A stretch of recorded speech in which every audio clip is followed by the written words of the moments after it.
Good day everyone and welcome back to Weekly Rush, the series where I show you all the fastest and most effective ways to complete all the weekly challenges in Fortnite. This is week 9 of Chapter 4 Season 3 and this week we just have the regular weekly challenges. Last week's challenges are pretty simple, so now this week they're getting a little more complex. We'll get more into that later, but first, let's get into the list of challenges. Mantle at different POIs, which leads to traveling distance with the grapple glove. Dealing damage to opponents with shotguns, which leads to eliminating players with over 30 meters away. Assist in recovering caches, which leads to claiming capture points. And the final extra challenge is the light structures on fire in a single match. This week is a little special. Normally, these weekly challenges can be completed in solos. However, this week I actually highly recommend doing these challenges in squads. This is because of the assist in recovering caches challenge. This challenge is a shared challenge. All you have to do is have one of your squad mates start recovering the cache and all the other squad members will have the challenge progressed. Note that it seems that only one cache spawns per game, so you and your squad have to be quick. So it isn't a terrible idea to split up a bit so you can cover more ground and use a grapple glove to get to your caches quicker. So then with that, I recommend dropping with 0 build squads for less sweaty players, and I recommend dropping near the south side of the map. The south side of the map has a higher amount of POIs together, making it slightly easier to complete the mantle in different POIs challenge. While you are going to each of the POIs, find a shotgun and a grapple glove. Use the grapple glove to get to your destinations faster, and whenever you see an enemy, eliminate them with your shotgun. With 0 build squads, you only need to eliminate around 1 to 2 squads by yourself to get enough of the damage.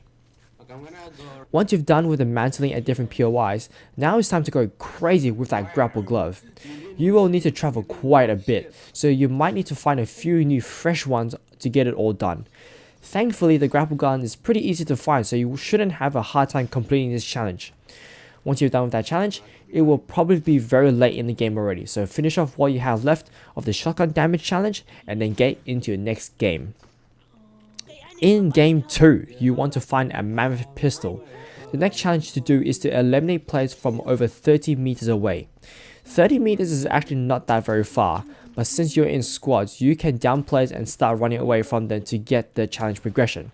Why I recommend the mammoth pistol is that the damage this weapon can do at ranges is insane. It's basically a hit scan hunt rifle.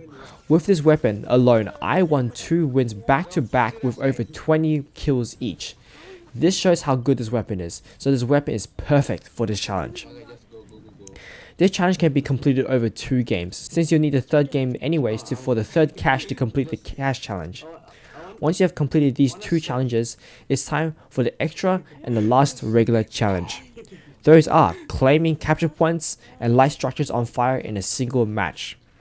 The claiming capture point challenge is self-explanatory and it's pretty easy if you got the grapple glove. Just start visiting all the POIs on the edges of the map, such as Breakwater Bay, Kenjutsu Crossing, Naughty Nets, and Lonely Labs. These POIs are pretty unpopulated, so you can come across them not claimed, so you can claim them for yourselves. For the extra light structured on fire challenge, I actually struggled a lot in this challenge. This challenge is essentially an RNG challenge. Let's break it down for you. There are 2 ways you can light structures on fire, through a gas can and fireflies. Fireflies are really difficult for me to find, and I mean really difficult. I was only able to find 5 total fireflies in 3 games full of looting. You will need around 7 to 8 fireflies depending on what building you use it on to complete this challenge. The other option is through the gas cans. These are easier to find, but the downside is that since it explodes, it will most likely destroy the object that it can be lit before it gets lit. Not to mention that the fire spread from gas cans are really bad. There is honestly no easy way of doing this challenge.